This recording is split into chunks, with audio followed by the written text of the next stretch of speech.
Imagine waking up in America and feeling, before you even open your eyes, that something is wrong. The house is too cold. The silence outside feels heavier than it should. You step onto your porch expecting the warmth of summer.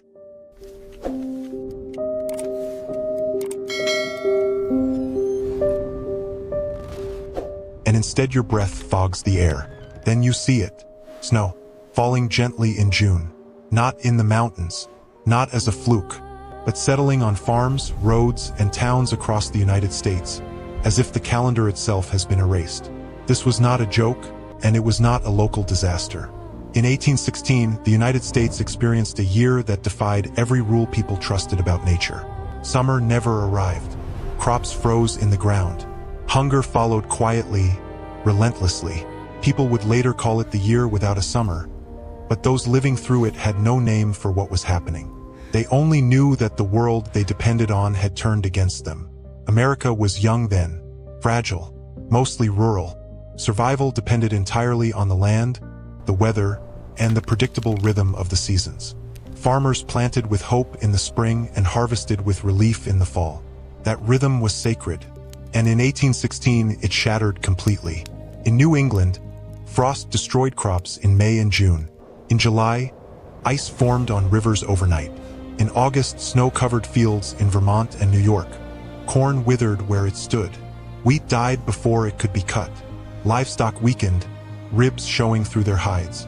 Families watched entire years of labor vanish in a matter of days, knowing there would be no second chance. With no science to explain it, fear spread faster than the cold. Some believed the sun itself was fading. Others whispered that the climate had permanently shifted.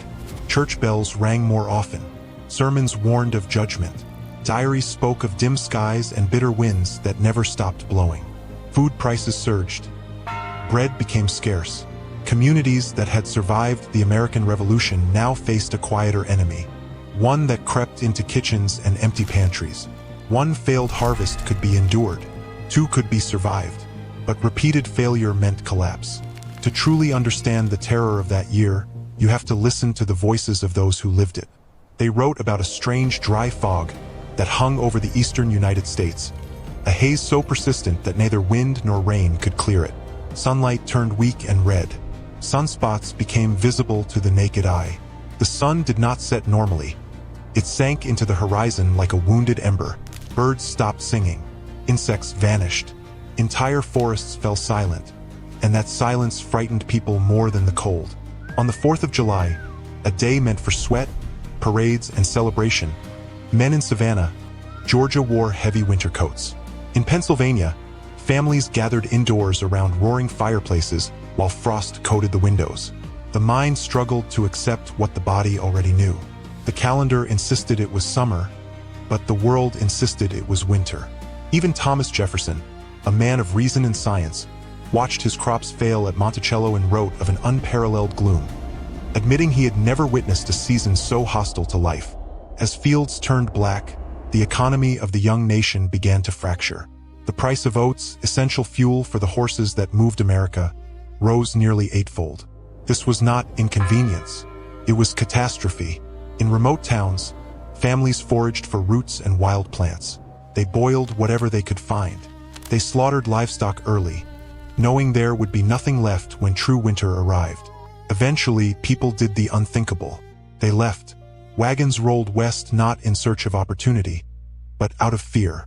Tens of thousands abandoned the rocky soil of Vermont and Maine, heading toward Ohio, Indiana, and Illinois. They were America's first climate refugees, fleeing a disaster they believed was divine punishment. They did not move because they were brave. They moved because staying felt like a death sentence.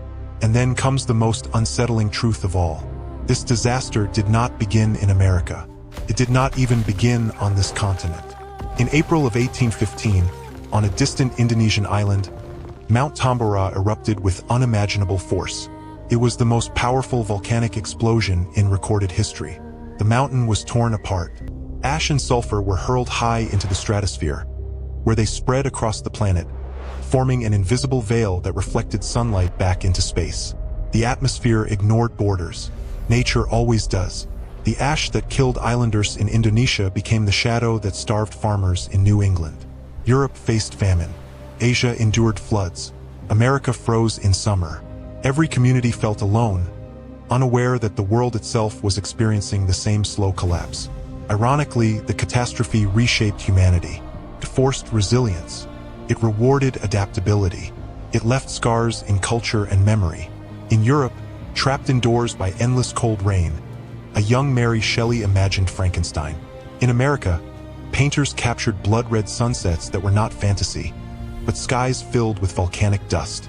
Eventually, the ash settled. The sun returned. Summers warmed again.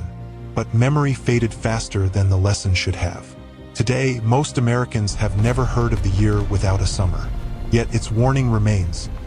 America did not conquer nature in 1816. It endured it.